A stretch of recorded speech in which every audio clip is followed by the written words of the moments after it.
Yankopon dum afina to yende ye gine mo an da bari aba da nyamia se Kwame wa ho bo to Christmas no te sei botomu ye dia ye dia ya fanza ya da nyame anti na te sei dia ye dia fama nyame Kwame wugina he se si ai twamfonyini a kire meni matiefo sen na kromu esi etie mini ana pedie ma menna wase sadia wadi kan epie ensabuso kurenyi sadia edifo ana fi won so a wotu apan ene wona wo ba kumase ne monte so abekese ya omonso ebetumi ebedi buye ndu ha na aprobo no yesa si nra na ma menkire mu se woni se de bedi kan kan wona wo ba krom ha ebedi bunya ene won so a wotu apan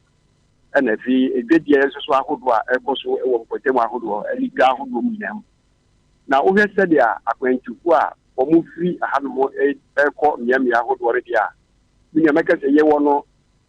akwantu ne wona ahodo mienu ba ko ye wona wo ko emo free kumasi akọ ena won so a wo mu kumasi na nkata sumu no wo mu so enanti mu ekodi mu dwa ana so wo mu ko miamia ehia wo so omu kro na ma mi fa ye di kan ye wona wo twa wo mu kumasi ne mo ntie so no so yen fa ne se tu bi efri ni fie anope wo tisi kwa so to free Sofia kwan so na eba kejetia arabo se e free sa kwan no so abedru kejetia no wan furu ka do kra no etwem ba miensa ni na so ibia ne ebo ayeji wo e free wo betu bia aberefo junction ye beju bo no nko ansa na watoa so e de wa baba ntuma e free ba ntuma so a wo de watoa so abekejetia ni na no sika hodo e de wo ji wo ta nso na wo de wani hwe atonsu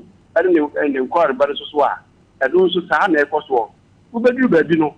enam se abrabafo no etwamenebo a mo pese wo mo gi ama fonji no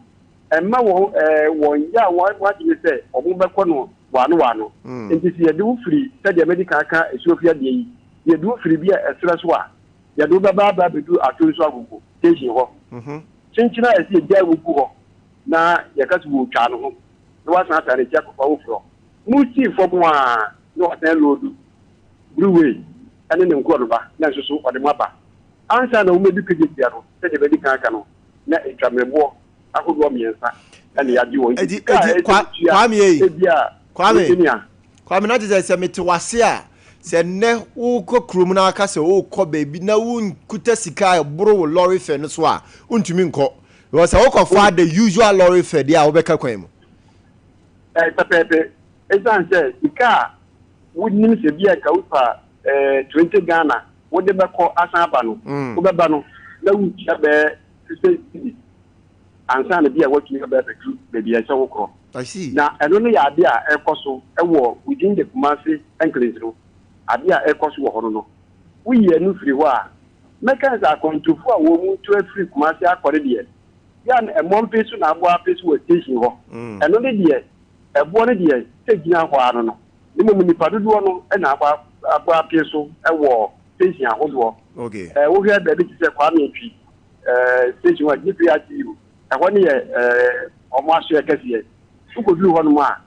enipa no dodo na agba apesu ho ni mo kaase no do a kebetumi atwo makọ no eno ni ade a ashoto kakra na nso so ba bukmafo ene station masters omo ha ni na no kunyo omo di nkomo a osin kakra esan se omo kaase no enno so muru sunti no na ma akwantuo no a nipa dodo na chimi aba no ama sa abe mi kase nipa no aburo so ta enso kakra ebo ne de omo nye omo etwamenebo ene de se gina ho no a ye oji 160 no obaji ye oji 60 obaji ye oji 80 obaji eno de ye beka ne se ye bo ma ba so wa sa kwa no so na ma ne nu aye hu Kumasi abonti ne de wona wo tu efi Kumasi akono ene de ye ana ehwe sen wona woni nem Kumasi ene ne mpotemu no se de medical kanu e mon pe so no na adoso e wo ti ahodo a wo mo ko lonje ni no omo ehunu amane e wo ho kakra nanso no ye ni bukumafo no eji nkomo no omo jesi kakra de be ya ya na nu wachi no ye do mo di nkomo hwese bia wo mo koyi adrabafo no kwan ya faso atete wo mo na yakasa atre wo mo wo kwan ti bia wo mo ko no so se no mo ye e no mo so e kire se I'm saying station and you do continue. Yeah, my own people who can get in Nipa, a West Station continue. Go to the Papa. Okay. And Yama and one and not what they are called now. They are Kwame, Mammy, win so. Ade tonso ene say na sitie akosoro wa wo imagine nipa na unim say ya omota bakrum say okokrom kotade a uhu omo no ebia beka ho anase sa na tie nipa wo mo betipia anase wo kokrom a na unyam promisisia no meka ne say nipa dodo no nso de obi adi adanse say dodo na na asan ba beka ho ani ye ntimi hu be go free so mo free sabi u grasi anako ahudo bi so no begum ane de obi adi adanse so wo behwe de emponi na ye di bia to so na titru pa se wo wura kuma se kejetia ebuo no mu ne de ni ametumi aka se nipa na bebu so ewo ebuo no mu wawura mu ni nyina no ene ne kwana no eho nyina no da no nipa na bebu so ama adoso wankasa se de na ye hu ne da no na ka se ebuo nye nti no adoso ema wona woto ade no nso so no enye se omo gyina ekwan no ho ene nkenke mu ani omo busu a omo di akoni abeti wo mo to ade ne de meka se omo so eton ni mo yan hwe edie na nkasa nso so baabi o bua market no a ediane ehun sam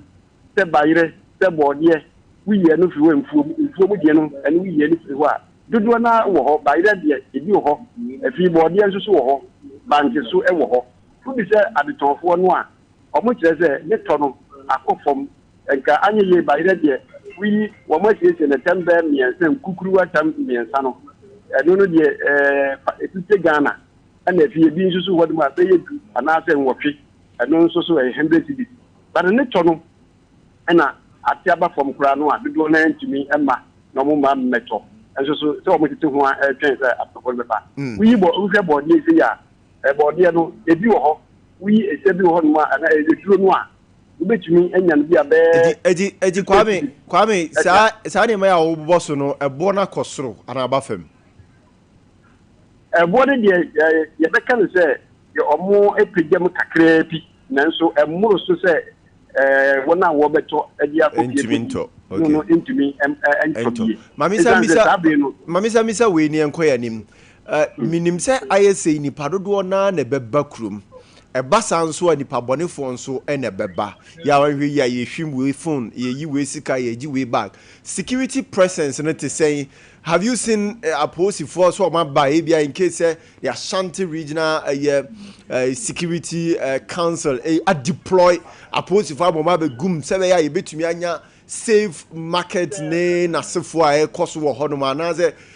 bibi say ni ho because I'm thinking about these people and you be akwa hwim we bag we dey faha police force why kobase emergency bibi say see they can attend to ni amame mo police for any market gateway abaso ewode a omo yelwo within the market no do any kejetia and the call ba no yamie nimu ni otu ani a ubemu se police for any city guard ni nam ejina emiamia balu hwe ni padom na omo ni namu no na police wa hwe ni a otu ani a wa ba de se bia wo ya fa ho adi na police ni e gbemuti uduru kejetia ebuo na se yewura search ni nchen ho ni nanu a police fo no ehyehyɛ nipa no mu a eduru ba bi da se wo ya ye ni amo ho a etu adwin si yie bisan se beebi a wo fa no fa ha se eno so ya akwankyere ba ko a omode manti meka se police ya da fi gas a omwo kemi omunya ka bo mu a ombo modin pa ma akwankyere yene na mu yen se den hu ni se ya tu bi botum wo bi se bi hu be ye mistake je pat yen se den hu se ya tu botum obi tie mi se sika ayira obi a onan bia no ehwe ne hu yie efi police for so any da form a omo egade kama eno so ya ade ba ko a ekoso ewo kejitia eni edum ene ne mpotemu nyina eno so ebo abaso na ade ba ko a ne hu bankunu ewo kejitia kanko na se anase football na se wo pe no anapai na nyanye ho kakra te bia kuku ade beto so be yin na ya to bia ene de ate mark yewura juba so one ne nkrofo no hɔ ma anastation for no emehwe no mu nyini nyina fi wo kenko na so pe enwura adbodom twem wo hɔ no ensem kwata esan se wo hwɛ enne ya enipa eba kurom na eba bedidwa na fi ahoho enam eba ne mpo bedi ebuo no amanfo atwa hɔ nyina hia na utie die no kura garden city na nwura sa gu hɔ no eni na nwura no abodom twem gu hɔ etudu hɔ no ma be cars ne nam so ani na abodom twem ankasa enso ani enti be cars se yewura zuba wo ti a won hwɛ ne nkurɔfo na ɔmo hwɛ ahunidie hu nsɛm so na wɔn matwi saa bɔɔlo no nyinaa mfimfiri hɔ san sɛ ɛmoa ahunidie ɛne apɔmudin a nipa a wɔn twam sɛbe pampan kura ɛwɔ mu esan sɛ obi wɔ hɔ nom a bɔɔla no wɔn twam ɛkɔ bɛ nyinaa no dɔmpia na wɔn dɔmpe adi egu so nti pagya kɔ n'anim obi wɔ hɔ nom a ebi adeɛ bi kura ekuta no sɛbe pampan wɔ mu wɔ ehuri na ɔde atum wɔn nso so a wɔn ti hɔ a wɔtontɔn nneɛma no ɛfa wɔn so a na ɛde ɔhaw ba obi a wɔtwam ni nyinaa no ɛyɛ ade a ɛha adwe wɔ papaapa nti yɛwura zuba ɛhwɛ ma wɔn a wɔhwɛ ahomegye nsɛm so no ɛmɛyi saa bɔɔlo yi nyinaa fɛ mɛka ne sɛ fact wɔn nso so a wɔnam a wɔn mu ɛtututu nneɛma gu mmɔnten so no yɛwura abɛsrɛ sɛ wɔn nyinaa no ɛmfɛ polisifoɔ no ne gas no ɛmfɛ wɔn ani ni akyire na ɛha adwene papapapapapa ɛna no pii a mene okese sisa bere obi a ɔse ɔyɛ yi no wɔn mmerɛ saa kenku na so wɔn mɛhwɛ sɛ bɔɔlo no esum hɔ a enso ani kokokokora enti bɛsere ahunidie deɛ ɛhɔ deɛ na kani sɛ saa de no kora itumi ebebu hɔ ɛma ne yeye na adeɛ baako nso so a yɛ ne taa hu sɛ sɛbe wɔn a wɔn adwuma ka wɔn no obi wɔn mu wɔsesa nwura ne bi edi gu ne ho so saa ɔba bɛtena kanko no so no yɛwura sɛti ne nkyɛn hɔ no ne wɔgyae ne nyinaa de egu wobɛkɔ mu no na sɛbe sadeɛ ɛne nneɛma ahodoɔ bi a ɛteta ne ho a ɛdi nkabɔne nyinaa no yɛgya ne hɔ enti na sɛ ɔmo fo mani eni saa de nso akyi papa na ɛma ahunidie no so ntumi ɛnkɔ so papa kwame mame na ɔse na memfa wo ensi ha na yɛbɛsan ba biem no yɛba abɛgye report ne biem. Thank you very much. Nti Kwame Redu Sompa correspondent na ate sɛ yɛne ne kodi nkɔmmɔ ɛwɔ Kumasi krom de ɛkɔ so hɔrom na wonim bronya yɛ a yɛaduru so yi nya aduane bia ne wɔ sɛ odi at least sɛ wobɛdi aduane bia wɔ sɛ manage w'aduane die sɛ bɛyɛ abrona no bɛtwa mu no wapɔmuden nso bɛsi ne nan so na bibia nso bɛkɔ yie menkɔdi bibia kɛkɛ wohia future life wɔn product no at least wo deɛ wo kɔ wi wɔn deɛ ma ne nasefo na de future life nso ka ho na ma apɔmuden no asi so nti ma me ne future life for ni nkɔmɔ wɔfa Boakye mache me yo so bro Pacho apomu ye die. Yeho adom bako mo nso. Nyame adom. Yada mo asese Christmas yi nso mo pese ya pomudi nso esi so. Nra mo ba ne nso mo asan ba. Anopai mame ntio. Eda se esa ye chia obi biara wo tie ye na de wo hwe ye nso. Esa mo nyina afinhia pa. Afena kwa apora ba batu ye nyina. Enyanwie enyanko de ne nso akakakra. Nti akakakra no de ye kan sa hwe ho so yie. Nama aduane a wodie enye woduro future life aduane a wodi amen na epam aniema afiri wo ho natural food supplement ya mfansi jaso ya wie dada nti sa won saka wodi ya na se wasabi egu ade mu na wodi nsuo mixie nyina wodi o men na epam yare afiri wo ho sa na future life tie udidie no o me na pam yade efiri wo ho adentra ekura 23 vitamins and minerals 19 amino acids omega 3 selenium modular inulin dietary fiber high in protein enunti no bibia wombi efiri utirim kosi unase aduane na de na ne bo so enye den ntimu obi emu abem aduane no me se de nti wudia akura opanyino wutimi say yes kama yes ye de sikire na agum dabi na emum kama say wudia ubemen wuti me dina no pa awia na medi mikoromaduane anwumre na medi future life sa na me ye no anopa medi future life awia na medi mikoromaduane enwumre na me di future life na se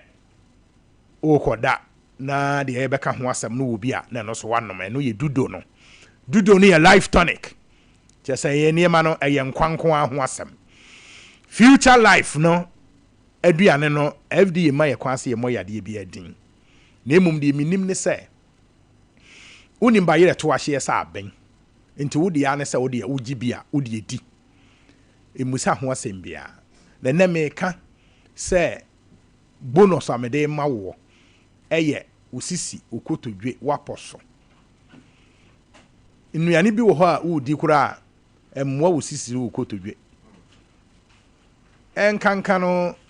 anwanwa ne ma bibiri ha adwene enu nti yen oba ya so ye ho a yetimi etu ya wo nnuane enye nnuane nyina na esese nipa woto na unimu awudie dabi aha odi yemfa nse ma metwa photo bi nkyerɛw yemfa nse wawura baabi edidie Ghana ha de se friend choba right na ukoje waduane dwanam sa abirikyire se wodwan na ye de aye nkwan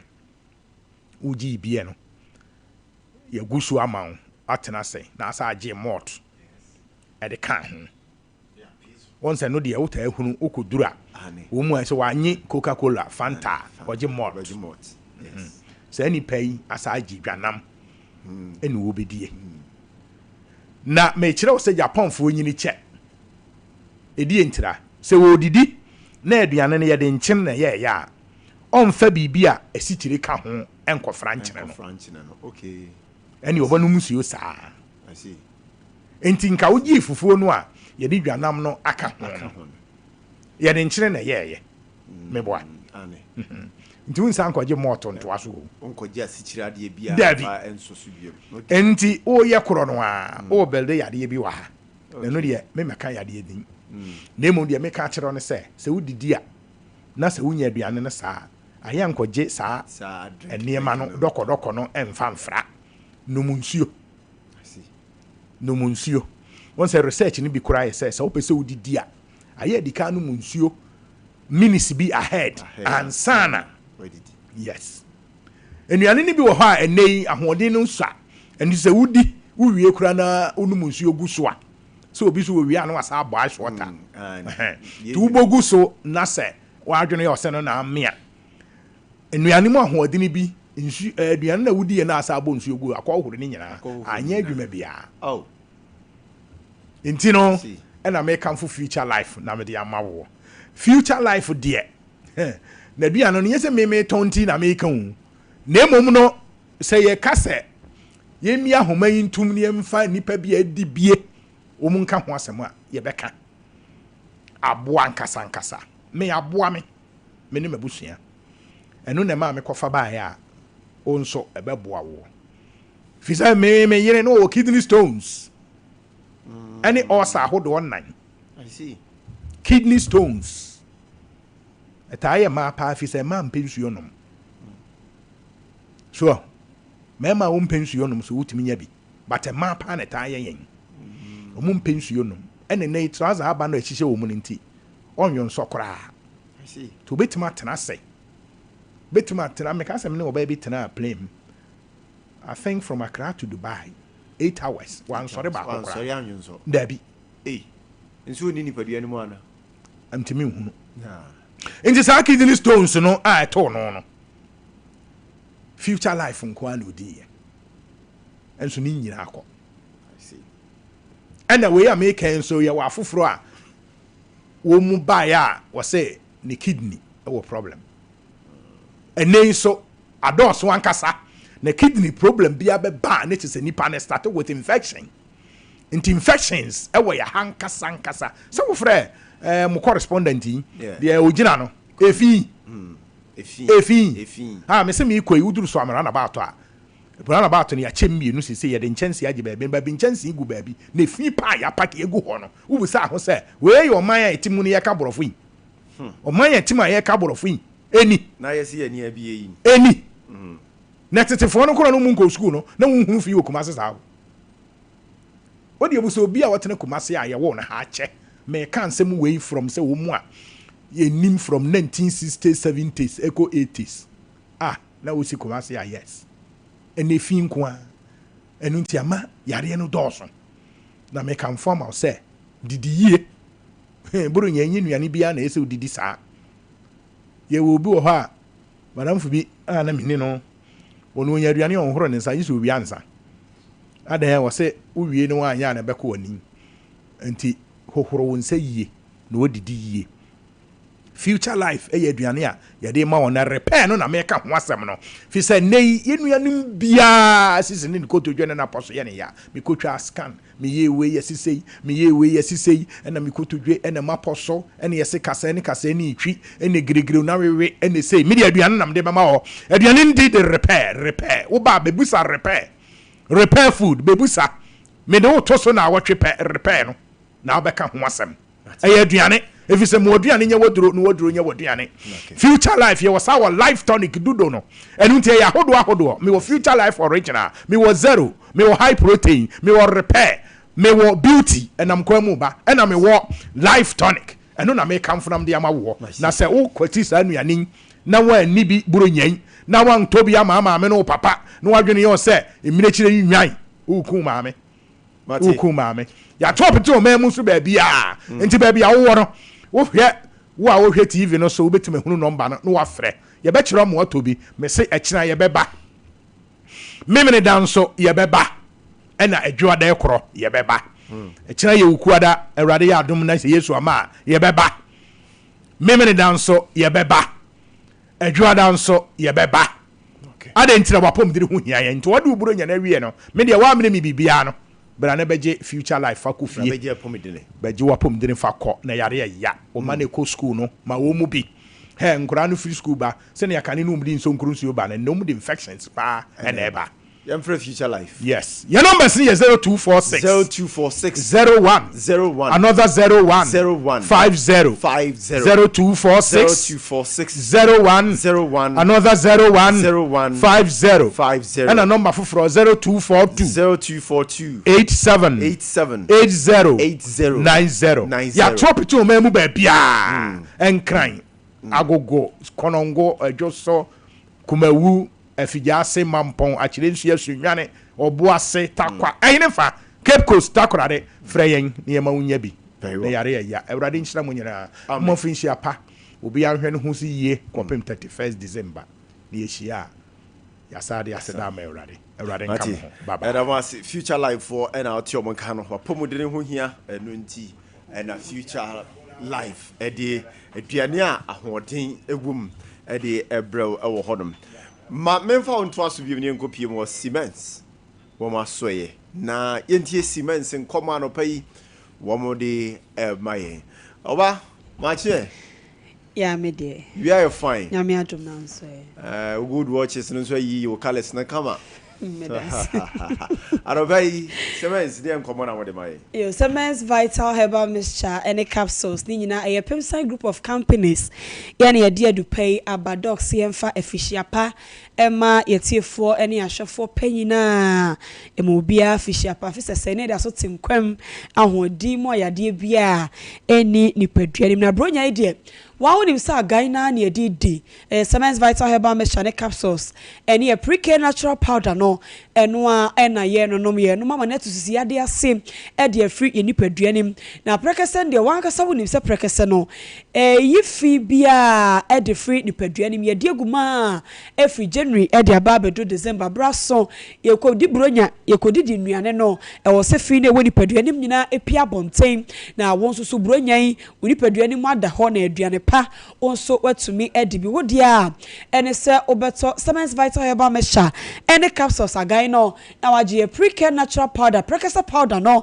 ene kwa akoyi efi ene keka bia ewo nipadua no emu efi ni nyina nya pia bontia wankasa bo se nipadua no emu ayo form na mu ada ho na afa de aga ne so asiesie nipadua no na yisisi yade ene aposo ya nyina e de efi ho wodi a obeya ne so obeto aga no to wie ya frɛ yen e numbers no 0244 718 557 0244 0244 718 718 557 557 and after 0241 0241 604 702 0241 0241 604 702 702 wa wo de no eya wo to asentene na ya na wankasa wo te say ya wankasa wo mu no de obeya ne so beto agan ni bi agan no me si eyi ya wo e de free ni paduanim wo to asentene no ya na eche de friend say siatika no ni nyina eya wo ne wom agan ne bekọ ho koye fi ho ama wo so ho etumi ato say ya wo nan so anasa wo nsama na kasa e na wo te say eya wom ne mu ya wo ya anopai eya agan na wo kwakoto Semens Vital Herbal Mixture any capsule so much pre natural powder ni bi e de aka ho be ma sisia de free ho awan kasa be so me masem no ebesi pi ebesi ta wo be ye be ma mu be gira na so mema bi de adwuma yi omo ho anu afri January aba be do December say de brenya break ye nyina ye ba be wo fie to agan ni bi na enye ho adwuma na ayere no aduane pa ma ade a onso atumi adana se ama ni gie atena fie ho de wo be ya ne so obeto agan no be se wo to a wo kwa so to Semens Vital Herbal Mixture any capsules again na waje pre-care natural powder ye prekese powder wa so no e de aka ho e ma ne meme nyina na ye nonom e mema ne hwe omo no na ma no yesusu ye siesie efichukom mama ne hunu ne hu efri ho a e yaw ne nyina ebe fri ho dru ho a e moja no ebe di afusa ne kama kankan na ye eba nyina ebe to ase e de afri ho candidiasis ne nyina woto again ne bi na wonoma ebe cheke ya ma ne nyina so e de afri ho e ma ne bi wo ho a wo mo so e mema no ato agan na omato agan na omoba no na oba no ne ho aye wese be ma no beba beko na afei ekuro na etu no emwo mafie ho nye de odia ne so oba obeto agan ni bi na waje pre natural powder ni bi na won so odia ka ho ebebo asiesie o atenka no ateko libido no wo fom ni nyina ebesiesie ama akono oba akono so ama enije atena fie ho me so odia oba ya ene sa woto agan na wa frey 0244 718 557 0244 718 557 and I say 0241 604 702 0241 604 702 ebia na woso de no wachi kase no wachi bremu na kasa ena ya na wote se eya wom obi ntimi na obi ntimi nsode otrase kra no wo sori na ya asem ena se na chi bremu no eya na emututu me so to agan ni bia ebebo wasiesie ebeyi wachi bremu mo ya oni nyina e de afri ho na me ya na eya basabasa mema no amososo ya na mo ho a mo tese mo dwunso twa mo ya mo ya ukwadwunso a wote se ya wa akasa ewom obi wo ha wodwunso ne mo achemienu o se na mo starting friend na papa won so nkwanyi mo ba bia eye yade e na aba wodwunso twa ne mo to agan ni bi na wo de pre natural powder ne ka ho a ebebo wasiesie wodwunso twa no ebeyi mo ya oni nyina e de afri ho ama won so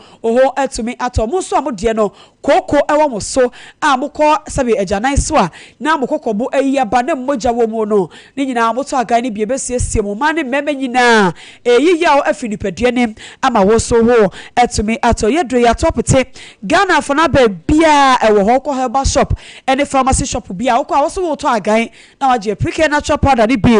e de aka ho kumase ha ukọ PF pharmacy or Watafoni Road Junction ubenya dudu ma ene ba ko ato afi kolina keban so e Ashtown ha me e wa Safo Freddy Mens ene Rock Pillar Herbal omu nyina omu wo KO encryfo nyina mo ko Repass Ventures Okashi Drug Lane ubenya doi bi na mato Humble Madan so e wo Ashama Ipena Herbal e wo Cape Coast Jeff Herbal wo Mankasim Akobab Herbal wo kokọ ena Ja Herbal so e wo Gos so dem dika aka show na dro ne de Ghana ha for na bia ewo ho ye ni bia wo tu wo dia obeya no se numbers na obefre yen o frey ya na waka bia wo na ya tro bia be wo na wakọ akoto agan ne be se Christmas ye no a e de di tu ya bia e de afri nipadua ne me so frey ya e be tro bia be wo na wakọ akoto agan ne bi na wa no ye numbers ne 0244 718 557 and that's 0241 604 702 Semens Vital Herbal Mixture and a capsule here just to say a guy to see Thank you very much, Simmons, for Enso Edia Womo Edia Maya no pay Elono. Yamko Joma so kakra ye ba ye ne abedwa for di atenase na fi ye din komo.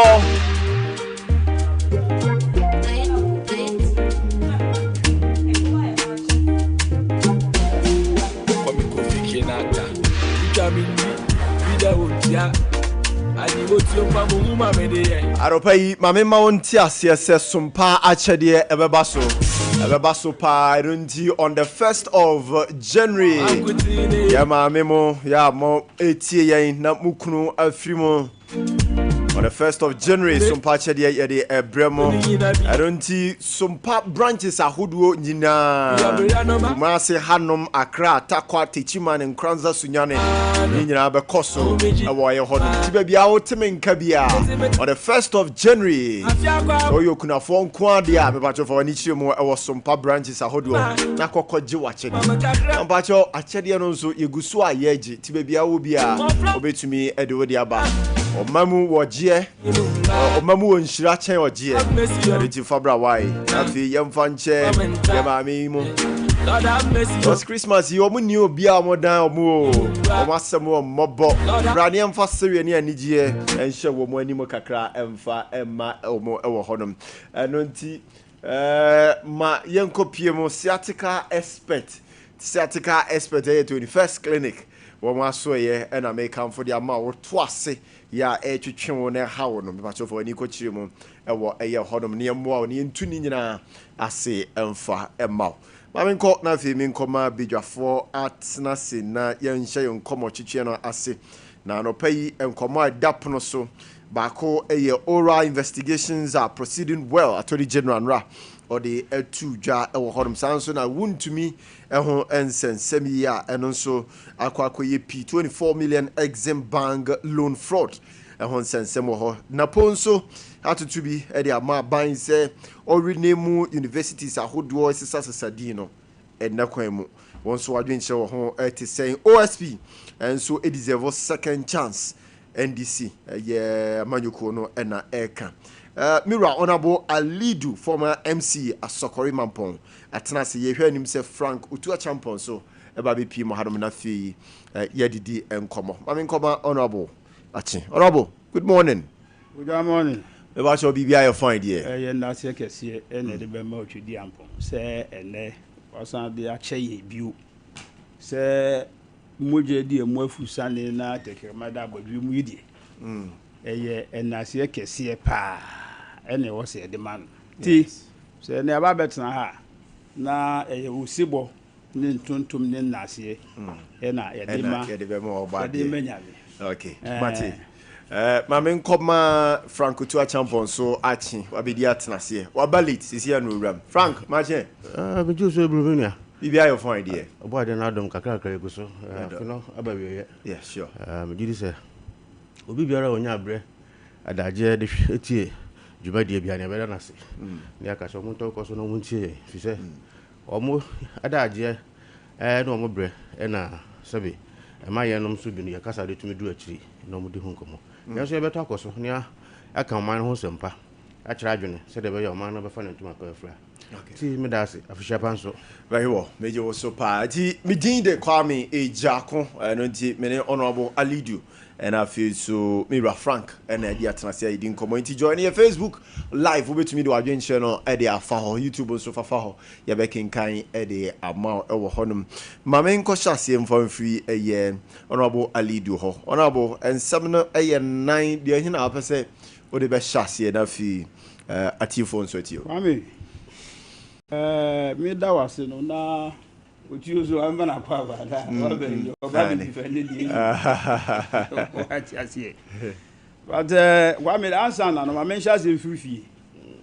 MPP amanyuku said that wa osinim no yes eda 31st January yenyina MPP amanyuku nyina ema ekitafo nyinara bekwa akoto aba na ye Frank Atuni na ye be sere nuano ensem bi odom ekoso a e wo se yehini Kwame asembia obeka bia no yi se ye bisa wo emu nchirimu a wo adansidie wɔn da me patri bi sɛ yɛn kasa kwa David. Mesre me nua ɔno abo asante Boakye adamfo pa me nua pa me ne no yɛtwa kan kɛseɛ na ɛno a asante Boakye kɔke kansɛm bi a m sɛ hadwen ɛbɛsere woka sɛ Dr. Mahmoud Baomi obi frɛ wo ka kyerɛ wo sɛ ɔno Baomi ane wontumi nyɛ adwuma na ɔbo mum na ɔne ne bɛtumi ayɛ adwuma nti no wo bɛgye sika na step down Oh. na woka sɛ obi frɛ wo a na aba kyerɛ sɛ ɔno abo asante Boakye woyɛ lawyer wan me den sɛ mɛsrɛ no ɔmma yɛhu nipa na ɔfrɛ no because me ngyi ni sɛ Baomi abɛsanhye bibi sɛ da Okay. Baomi yɛ nyina yakɔ elections Baomi amfrɛ obi nka nkyɛ sɛ si dabi ɔnyɛ ɔbɛka sɛ o deɛ mo bɛyɛ a ɛde abotɔyɛ bɛba ɛno ne yɛnyɛ ba sɛ wobɛka sɛ Baomi obi afrɛ wo aka kyerɛ sɛ Baomi ase ɔno abo mesrɛ wo we deɛ is below the belt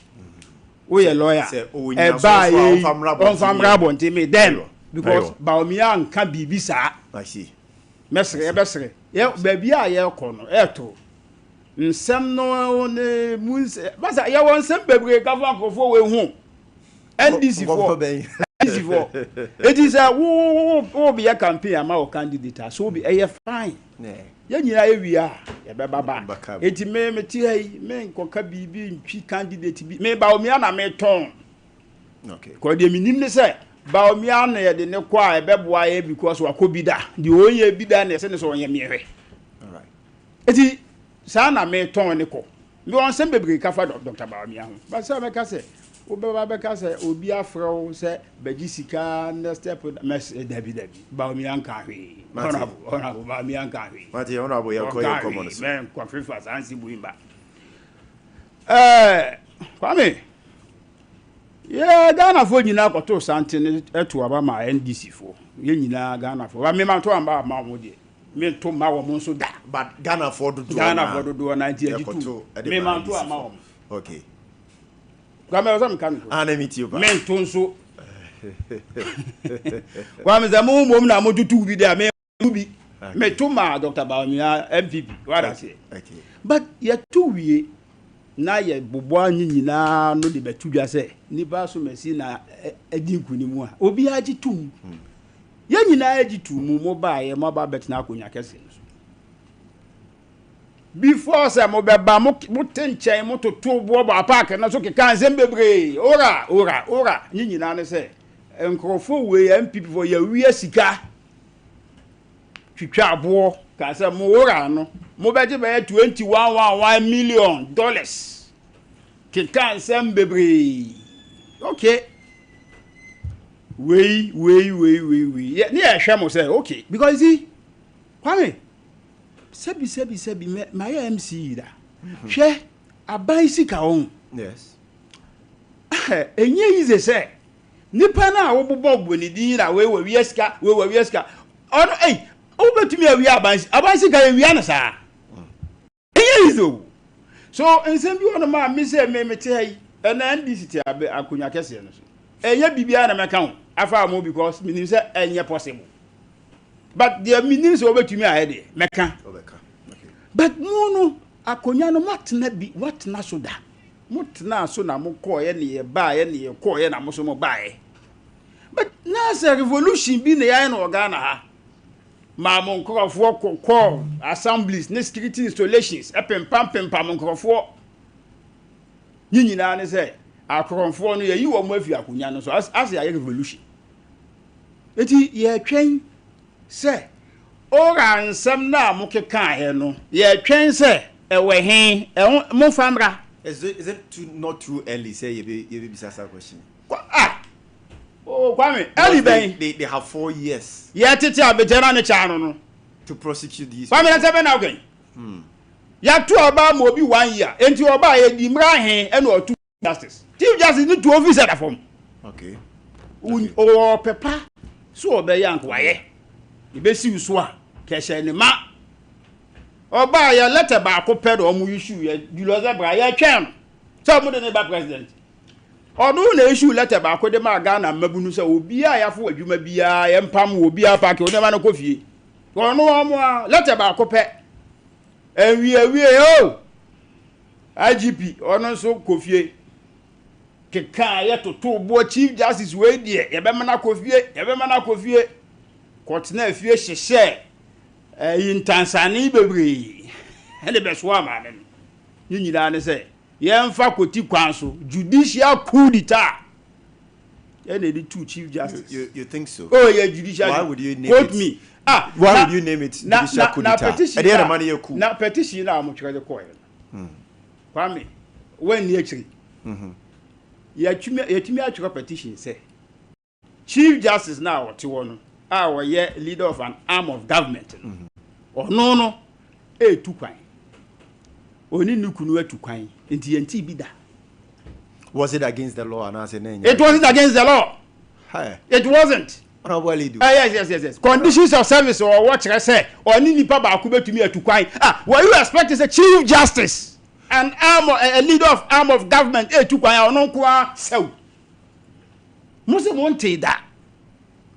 obi akoye ni ama se mo courtroom we a lawyer wa ko lose case now shall say there be a lawyer don't behave that way you are started to behave in a certain way because the law by the training of law no e was say behave in a way and ya twe waso oh ya twe mani mi da empene NDC baya akwaya kwa petition na why say be now come the second petitioner okay the emperor chief judge go chief justice ni kro no kra we fine na yegina we so the two chief justice we na ora no a ye kan say mo atoto ho bo e na ye ba ye bechi na obi a jail candidate munchi obi antu ide ne enkwate na ura no wonte na domelevo be ka kire say most of the report they had were garbage wanted was say yewura nsemu ankrofo de bre wo mo a omo fees on betumi de agina so kra sabi o ebe ya dance die kra no o de kokoto a obelusu domelevo ka no Kwame, wanted. Some of them are garbage. Garbage. Oh, you do not garbage. Maybe say 80% garbage. I love someone used to say do not 80% garbage. It means because who to me Bejina, sir, we so me can't tell me say. Obi ato dan before so be your friend say Oba be see you. Before say MPP be ba bem na ena samaba na o de ba be bo no kwadu a edan ya me wo before MPP be ba ma me ma ba be di ade no enu ebem say ena wrap up mama na mo kokoto na charge sheet no ma go sesa mo nsem mo kotena na go sesa mo nsem enti ye no an sen pa na ami enti kwa ma me ka simijo Ghana on your problem I will na ya NDC for anka NDC for if they don't exist anka any problem here omo ya sakati besi ukoko so a koko no obese nyina sana nkofo no ma ba otuo ti hayi onu ani se nkoyi ati eti de ya ka nyina ne se ora nyina e dede kwa okay omo ya adwuma Mati omunye adwuma otuo meni akwame who say honorable Sompa kan nyina disjointed disjointed argument of OSP no akofa chief justice no akofa oral assembly safo bi assembly puno wadaroma wo kasa na mete ya manka bia yes me kan ko no honorable me o say me kan ko that kan ko obi tumi nka bi bachomba by establish we wo kasa no ye enti wo any issue bi ade jot down one let me memo about assembly safo bi assembly puno very well but then o de trot wo me ba no mo it is of a Mr. There were rules of engagement. Jubadi ayedi so. Obi kasa obi nka bi. Ana ameboa. Unless of course, if you are oral Jumadi your papa John Dramani Mahama, His Excellency. Before the 2024 elections or such absent. Yahunu yatete practice of malfeasance, misappropriations and all that. in government for that matter ye mo bo adansidia no e kire pefe sebi the person may see an obinting wafuma for mine sika odi no kwan bone so na emra no nya de papa o call it out obi bia wo adansidia kire say aban mu nipa bia fa sika bia no famra papa binum so omo wo no e de koi owura domelevu asem obeka say inkrata obunsa kan as a committee na omo ehwe owura no so no na ebinum e den enye papa no I side with him wanga se ni nyina o se ebinum ana meboa and of course that tells you say ebinum enye papa ebinum so ye den papa enti ne no attorney general owura Dr. Yine say omuguso ye nhyehyeye because don't mean for empty hands nko gina court nko obi kwadu of course I so jan adansidie credible evidence the kwa na the wheel of justice thread slowly so it is said so to speak and you know before I say obobo obi kwa do also unya nyina so papa enya here say and I met so akoto down Dubai and I met so wo ship work Tokyo and no you should get your credible evidence and sana odi nipa kwa kugina sam dibia odi na kugina sam dibia ne adende emra no ene nadi and nti ye ba ye fansa afimu enya nredi ye ba ni fansa sa afimu ani yeti krom ha say wo yo me kasa asam yedi ni retente say achai so what I say nti issues of corruption no you don't just go to court enkobo honorable TS code so honorable ne ka bia wote mo ba yinti no or corrupt it yen fa nko tina some bia wodi MCE pen it doesn't work that way you should have your credible evidence obwa ne tundra ni se for mama huno eno nti owura yi ne de abeto dwa se ye ma ne bre or gada oguso or gada the necessary evidence odi be bebo nkofobia yena yetete ye anase yehunu se bi no mafa Omanhene sika enti me no ye den me no ye adwene enye mpepre ho ade na wo se ye so they say of course they say justice delayed is justice denied and we know ye masa sem de bi nyeden ento yen sika se matters of finance and as matters of friends you know money no na very sensitive enti wo ye na se wam to bo ase ampe na kande anase ni nyina so a so be kogu ho ani mu ase ana be kogu obi ani mu ase bo foma kogu obi ani mu ase eno nti eno owura yi ne coupled with the Iyoko investigations national security ye nyina ye kan ye ho abom yetimi up na ya employ the necessary strategy na yenya the credible evidence na ye de kugina se ni bia nipa no sampa pass of for Omanhene sika emra no eni na di na ya twena so ne age sika dia aboa Oman no na ene obati ye no yesi owura yi ne na bio se national service scandal course wo ho no obi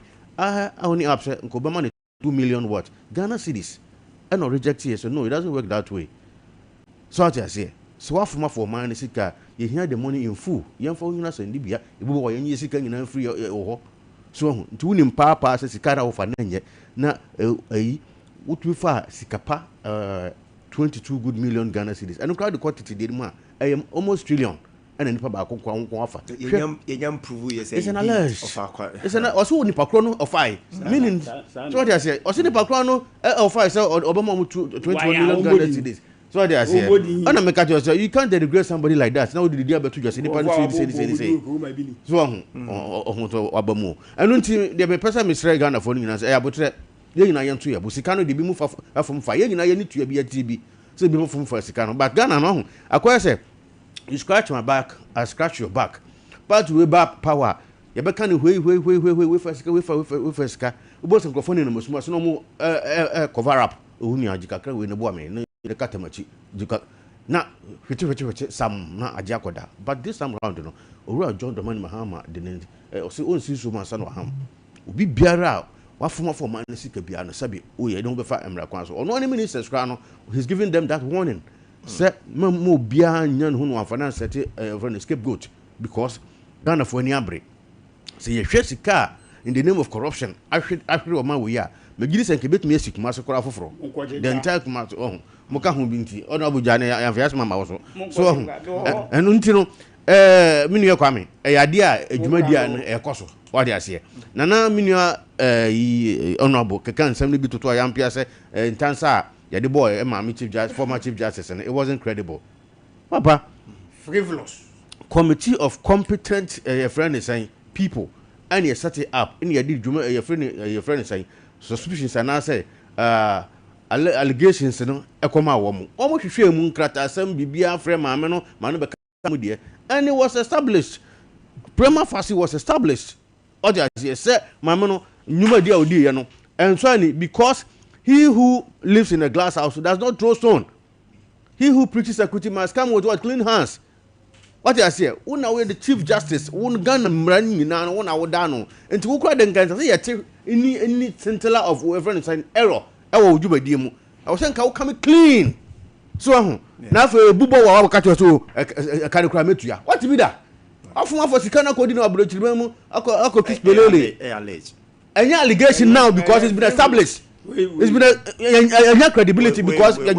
which court has proven it or guilty of that? A committee of competent your friend is saying people, lawyers, and they set it up so more established prima facie, and indeed they established a prima facie. So what I say? So what I'm going to ask court? I did the free mobile. What I say? I did the free mobile. We knew a free mobile. We knew a free mobile. And Timinia honorable. Juma dina yedin de pay him. Say you NDC. Ghana so hunu nanim. And now here say the inflation at your form to me ya. Na CD sorry ejina na mo so ya. Utumu so man ne ko nanim. Bosomi ya in next month January enche bia no. Aban man pani John Dramani Mahama be ma same say jata won sin so man sana wa. What the aso for expressway from Kumasi to Accra ya the 6 lanes. Ahamiensa. What I say, head-on collision will be a thing of the past. NCBM, so if you can cook Masno Konya accident, can capim, NCBM, it will be a thing of the past. And none your friends are buying papa, and none your friends are my penny or dinner that. So what I say, it's a shapan air cost war. Be beer, I also my penny, you be at all, no one can youth unemployment. I know the mestre. Say, a binding share or dear go Biano, young fast tracker, no, Mabuna, what my must be almost so Jumayano, Omunia Jumania, and then they make me a commitment as well as say, no, Obianya perfect. And that has been the headache of every government since Ronald's time. Youth unemployment. Akoso. And in share power, John Dramani Mahama, Diego Akwamu Biano, on fast tracking. Now, 1 million coder program, and Yajuma, Akon and Yajuma, and the almighty 24-hour economy, no, or implementing a Jumani Binya, so made a CP or Hodom. Now, let's move to you. OSP, Menshas and Fanfu, Subium, Frank, with you. Do you agree saying decentralizing of yours? I think a very laudable idea. You said decentralization is I think it's a practice a what democracy. Because when your mic, you know, some when everything is centered in the capital, now Jumadina so do one koso a form of honor.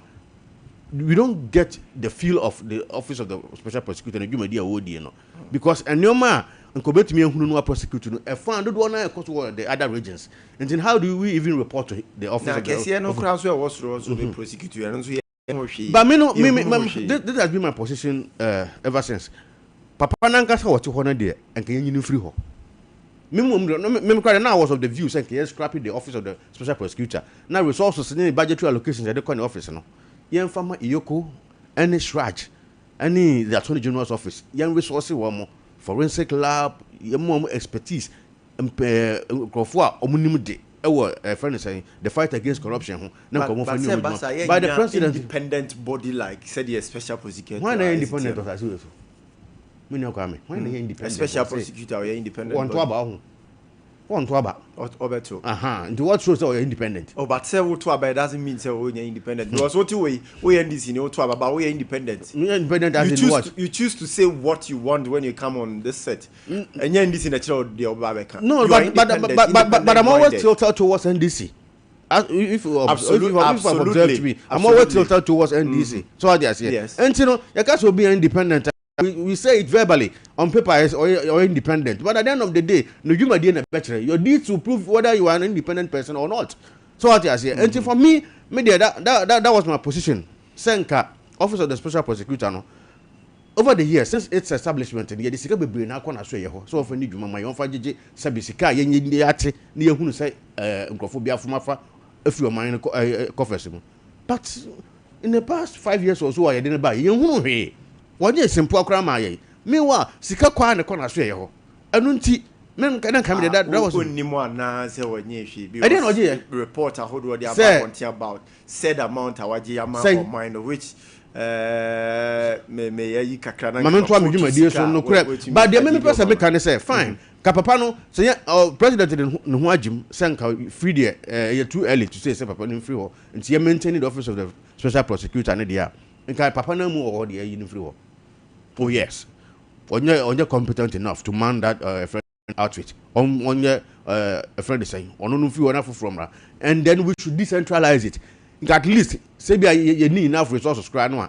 every region be an yenya office of the special prosecutor be every region before we decentralize it to the various districts no yema 16 regions no be yenya office of the special prosecutor said be ya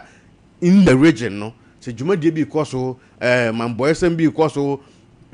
katasise be koso a sabi emfa na kwan mu a you bet me I report it directly to the office of the special prosecutor now also forwarding it to the capital or the headquarters I don't know beboa because amani jumadi na kwaye so cumbersome akodoso won so so I say onya boafo no nko a so and even when you talk about the human resource plan or whatever I don't think say enough it's decentralizing no ora agboza na kan ya yen decentralize no na the firm apo sorry the firm apo na kan ya so yen decentralize no yen various regions no capital 16 regions regional capitals yen ma obi bi office of the special prosecutor yen onto ndi omujumadi ho and no put fear in government officials said no the million dear would the office of the special prosecutor near them around into no from manizika or sabi obeso pen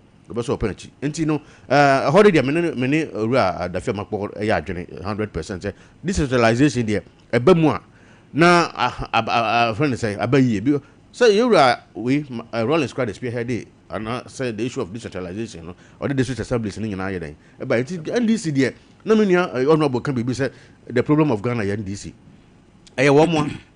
so one more I bet my man a friend say no man crofo we no ya omo e kire so omo man bofo express road I see e connect Accra to Kumasi yenya a whole MP what I say or beneficiary of this project no I say anya papa ye ntwa so what I say ya jai honorable and na me no ka say ofanko adipokrasi kwa yegusu ayeyo so what I say yegusu anani ya jai odi mpacho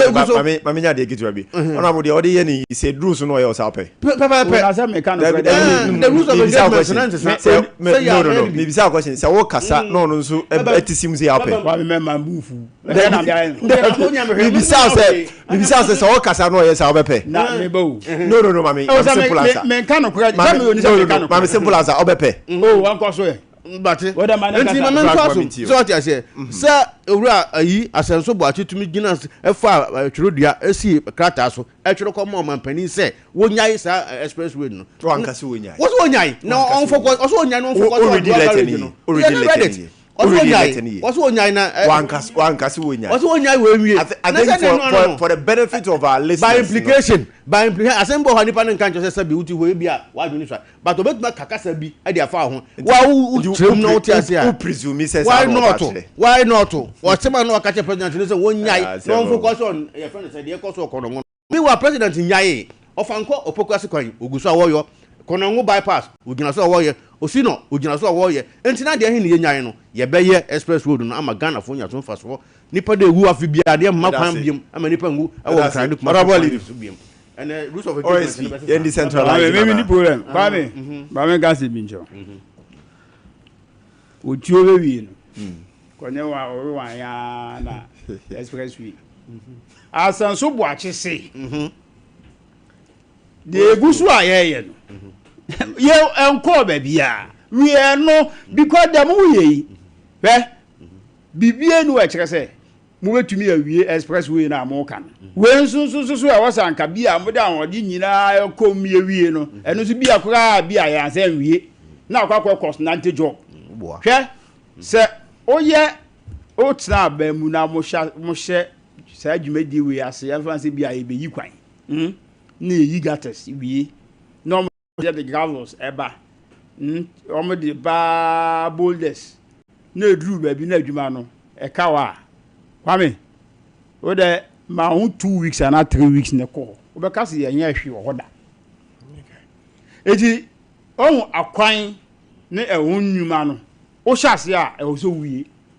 enu nti na ekoye ya se aban ehye bibi ase na wantumi awie se bia ye bridge se bia ye kwan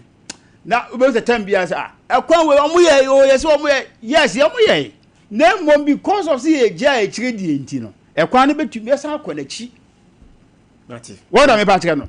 so asenso kan ya asenso akasa mi embe yes expressway no da bi o se we na ya hyase mi enwie no ansa na makowe no so however we know amose mo be ye no ho funded ne na sefo nyina kra mo nya secure watch ase edi mo me just aha na OSP kwame ye wo shraj e wo ya de you see Nana Dodankwa Akufo-Addo was very ambitious. Say, you betumi a create body beer or betumi a fast track some near way in terms of corruption, prosecutorial powers in the bounce be able to my way to me. You see, Nasa ene NDC mobile. See, Ade Akye NDC pa enye MPP issues ana. Nsem o moka ya bra o motenchen ye ba ye beye in any case sa asem wo ya ye kan ya ene minua idafe ameko o sa agwaje why na de bai enye ono wa ne mama ya gaga kro ya na twetwero ho e sponsor private members bill say ye yin free okra afi wasa kwa betwa no say ayesa agwaje aba be keka bibia kire ya ma tu aba be tena defend say na wan munnim say omo ya adwuma pa no a anazo betumi aye adwuma no adan na mo amon krofo a omo de di manim wo parliament ekọ omo adwen say omo kwakọ yesa na ma we nyina ona me party hwe minua bi John why are there pa John wa alert me on something you see yemfa body beat is a Shraj pa se prosecutorial powers ye de ma wo mu no betumi a prosecuting for in terms of bia nipa no aba ye nya ntie se wa ye bibi omo ye omo anwuma nyina se de si se fata I strongly believe say look to prosecute no enough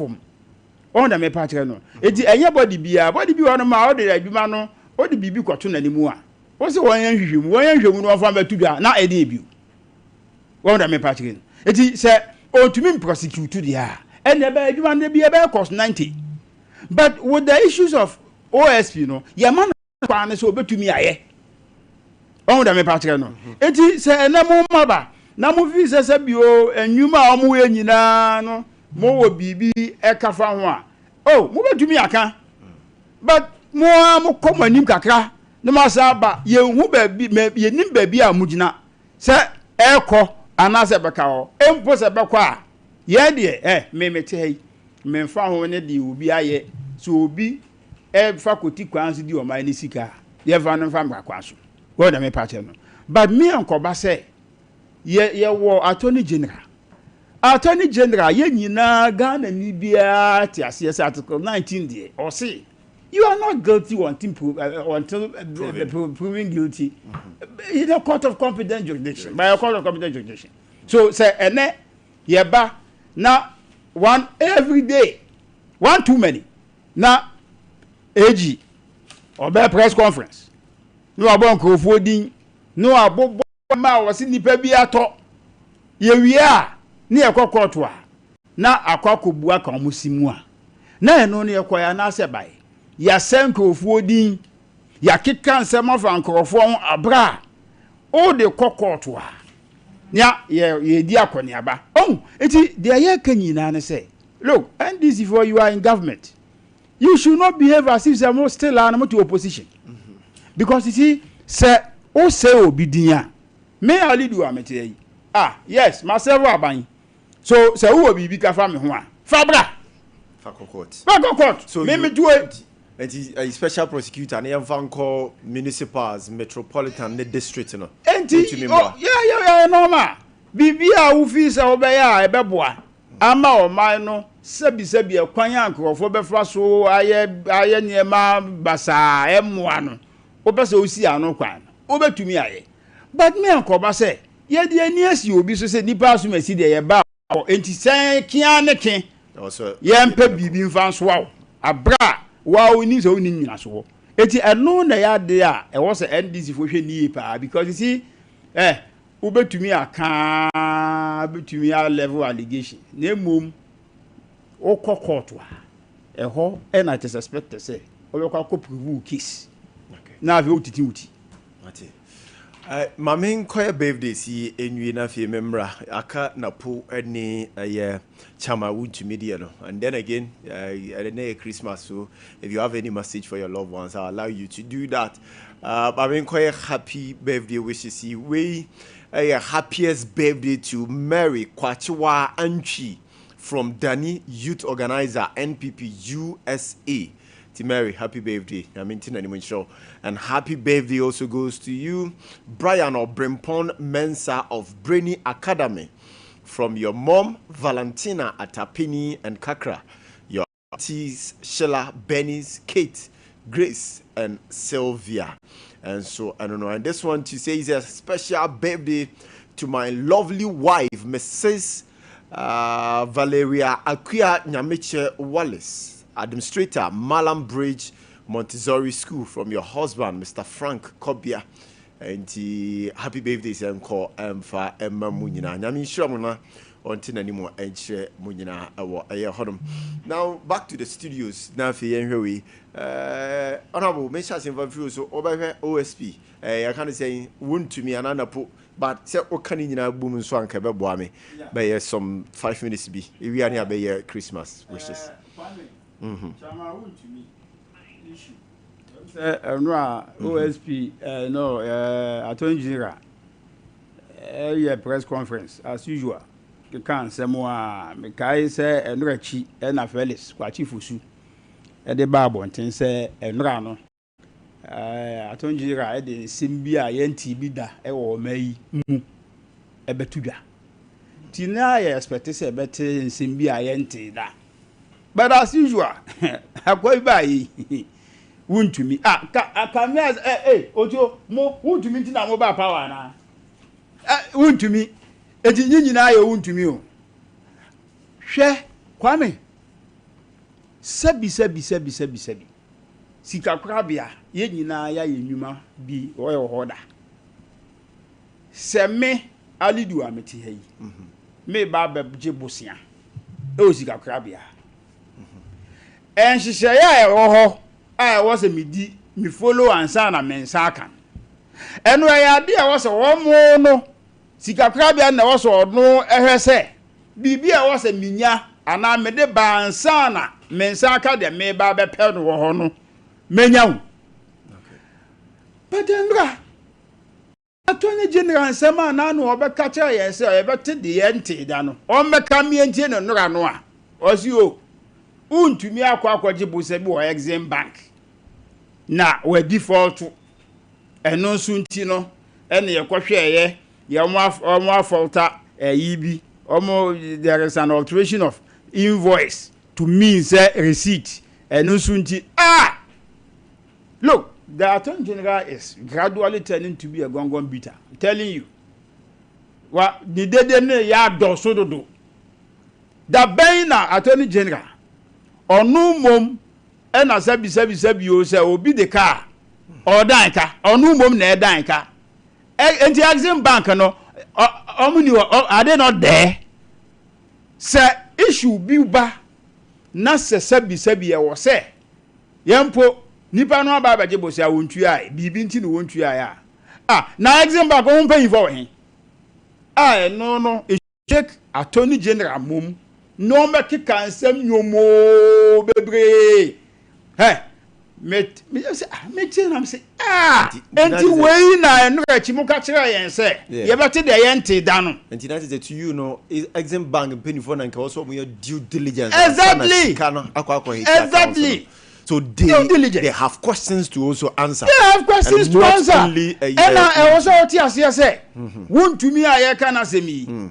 wo say won to me farms okay aye company okay na sabi say company akwa jibosia e wo Exim Bank na company no e default wa ono a ya individual na ya ono obam say company no say exim bank o issue bi na oni wuntumi farms na issue enye wuntumi abe o be na dantwibo asiakon adwuma no tenchen no no ya tenchen okay we wadum nyina wunim wọ́n me baji company law na ada bi esi adwuma no tenchen o eye company ababaji company no owo akonya se obewa abaji bosia sanso ena so odi for to a wo akonya se odi me kwa akogina court no agi usika empo se na obi asore pa no akọ sika kra be akọ akwaje bosia collateral also odi koto odi akoto wa na eye den wonum nyina ye misai asonje ga baba ja shase wa baba biti gongon is it also about say your system no na weak because you to me you be also or a contractor or be to me akwaje contract me wa na be grounds wa onye adwuma o be bia but the papers ko presented to ministry ni award the contract that so is not the system that is so weak. That is an act of incompetence on the part of say nipa no the official no a e wo so he say bibia ekoroje no okay because me meti hai sabi de bia na me bo midin me ka kire me nkrofo so masa me bo midin wo ban e dora na minia e na me wo asane okay me kofie me pese me kofie no na me dwem na me ni problem me ni obi ani asem and me tenchen me bu kompo hene e ma me ye ya bra me MC ya mani je because you see me nim say me nya akwanya no me bo brapa oba me via me office o me via document bia me masa enuma amai no o mayi mu nyinara from day one document bia masa bia me obi ewufie eji wo ka bia ga dey twen sada we mi we sa na ye no eti mi enkoya dey as adwuma a wo so obi ye no se nipa na anye niye na default obi default to bibia na ye ni afri adwuma a e wo se ye no so ana nipa ana company o se bono kwa adu no hwe company natural human being what I say natural human being eti ubetumi asiu onu so betumi asiu eti why don't you sue the company but rather targeting Bernard Ntwibo asia kwa wa bosia wuntumi farms na ababaje bosia eti NDC for the sugar district omo ta hunu no edo so dodo omudu omo ani asi wuntumi so in extension me no kase ya free account in extension e betumi akase on the owner of the company owner ntino si company no usi company no na e wo se obi a ono so wo company ni mu a me kase bi a ono na e fa ne so ma bibisa ba ya company no e be point na company ateki decision enye Bernard Ntwibo asi akwo a o ko bankra temu a eni ba bia so ba exim bank aba be Frank answer no my enchia executive producer the mass Sompa Ade Akye Abia sunyane so monitor show no na or enjoy show no pa see e kwasi Joshua bia wo bia ma special good morning. Thank you, that's very good of you. Assemble na minua honorable Eken de oti ye na no kai sir rhetorical question hwa owura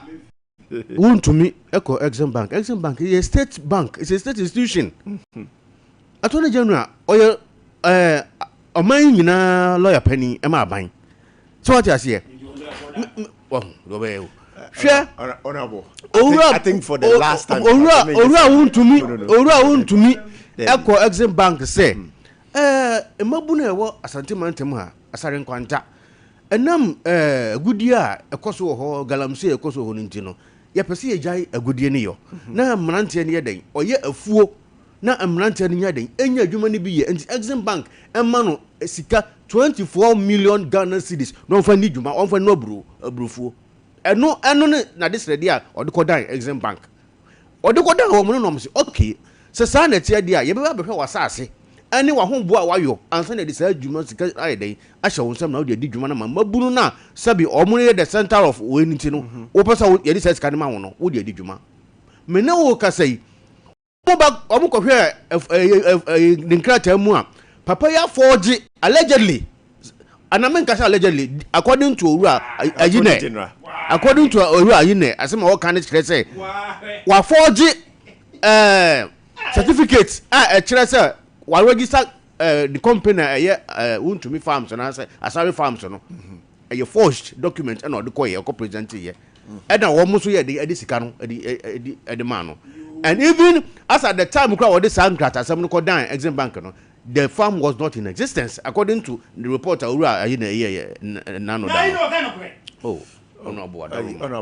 Honorable, respectfully, Mr. Honorable. No, honorable, I'm coming. Honorable, team, respectfully, no, hold on. Oh, Casanamity, hold on. So let him make his point. Yeah, the one. The rules of engagement is that we are arguing. We are only debating. No, honorable. Respectfully. Respectfully, Mr. I was not speaking. I was here. So my microphone was even off. So what I say? And according to him, said the farm was not even in existence. The company, farm was not in existence as at the time. Owura want to me apply for that loan. And that is the issue. So in a whole regional chairman of a political party MPP who to be trying to throw it say sika ye twa to e dey mo man ma say obi be person di djuma de bo man nko so ne kan ko bia no ye fa say sika de ma no na wo fa kunturu kwan so akodi say sika no so at here and ne un say an institution like Exim Bank e dey say sika de ma wa from time to time they go there to monitor. Say indeed, Sikana on the ma no, would you did you ma sabi and to budget says Sikano. Ye contractor in 1972, and it's here for more. Charter in 1972. A facts in the view. Ah, one can you know, facts. What's that document? Why not be before the amount? But what I say, go ahead and tell me what the messenger who the old can say, when you know, 1972 tractors. And now, fasten Kuku. I'm speaking. I want my listeners. Should I pause and then no. Listeners. Should I pause? Carry a listeners along? No. No. Should I pause and then? But you can be talking and doing that. So there's something. Yes, of course. I'll send it to her. So what you say? A friend say, graphic online. My mouth is source. Graphic online. Want to me issue no graphic online. Document graphic online. That is the article. That is the article. Go to graphic. They want to me case and want to me farms directors to face prosecution over.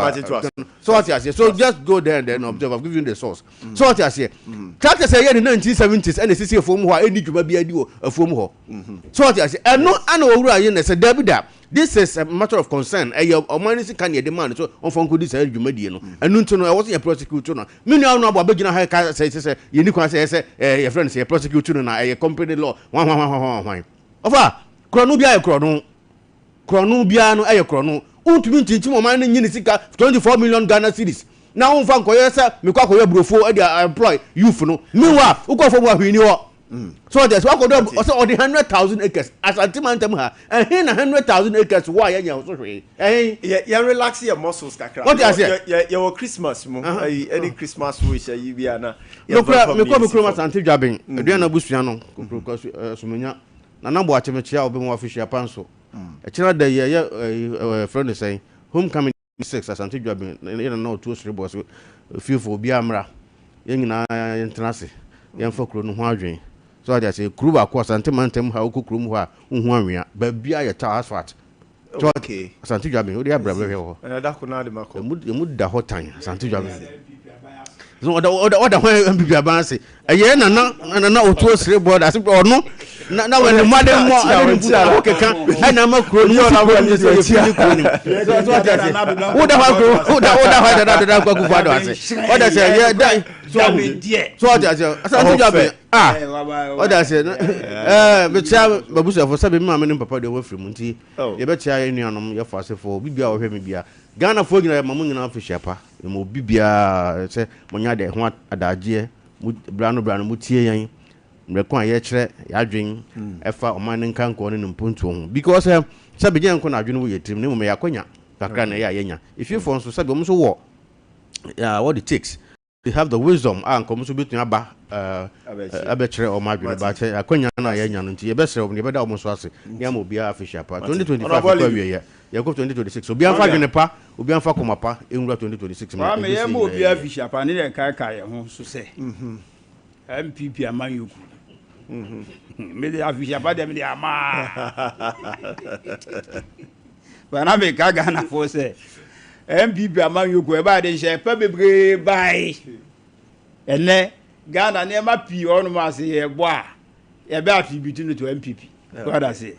e bi onu mo a ye omo ba from the one OSP asema ye ke omo office nko na omo pe NDC fo but ye ka 31st January ye nyina e be kwa akoto santin ye besre Dr. Mahmoud ba me onu ane de ne ba kwa me bibia onu ane ba but some who we no me kai omo say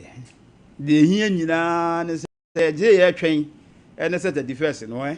ye be ma Dr. Mahmoud Bamia massive endorsement na ye wia emirika bi ade wo mo betu e wo ma yi mu no on agro Mate, Medasi, thank you very much. Or dollar to CD or inflation. Madumo microphone. Oti onabo alido nka oti Franco to a champon so enka. The show was heavily produced by Kukua Jando. Sansuna akusua sumo nso ho. And the audio call live here. Ya Grace. And the audio call live. Yeah, official pack say come out Prophet Edward Manu. Prof. No pay say wuti me ma official pa Merry Christmas enko emfama and I feel so Sompa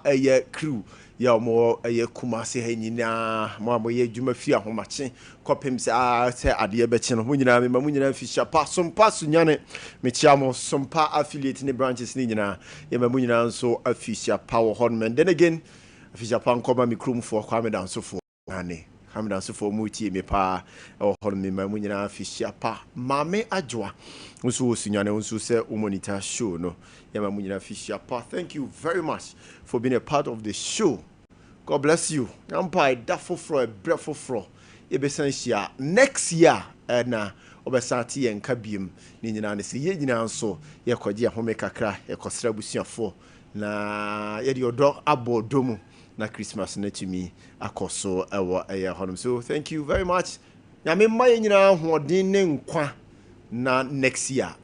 yensa mehia biem na yenjwenjene Ghana ho. Good morning. Live well before you live. It is finished.